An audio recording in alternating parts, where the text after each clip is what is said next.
The students watched in awe as a tragic accident due to texting while driving was reenacted today, in which one young person lost her leg and another his life.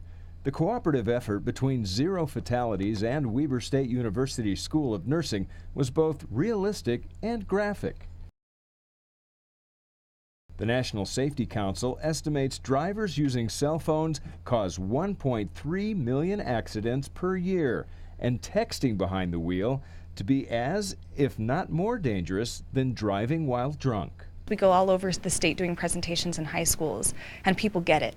People get it. One person even told me that after being in a bad crash, that didn't stop her from being a careless driver, but after the presentation, that's what made her really open up her eyes and say, doing it different. Weber State nursing students Sarah Webster and Abby Smith portrayed the victims in the mock tragedy. If that was really me, how hard that would be and how you would live with that for the rest of your life. And so I think that's what we want these kids to understand, is that there are consequences for their actions, especially for other people. I'm so used to being on the opposite side of the table, and especially in an issue like this with texting and driving, seeing that this is a serious issue and this is something that really can happen and truly impact all of our young people. Each one of these lockers represents a child, a teenager in high school. 82% of them have cell phones, and they use them all day long, including behind the wheel. And unfortunately, many times, it turns out to be disaster, as presented in the demonstration. Perhaps the hardest hitting part of the presentation was the heartfelt speech from Angie Ratliff, who told her sad but all too true story of an accident she caused 4 years ago while being distracted from the road. The result? The needless death of a father of two, an accident she will relive each and every day for the rest of her life.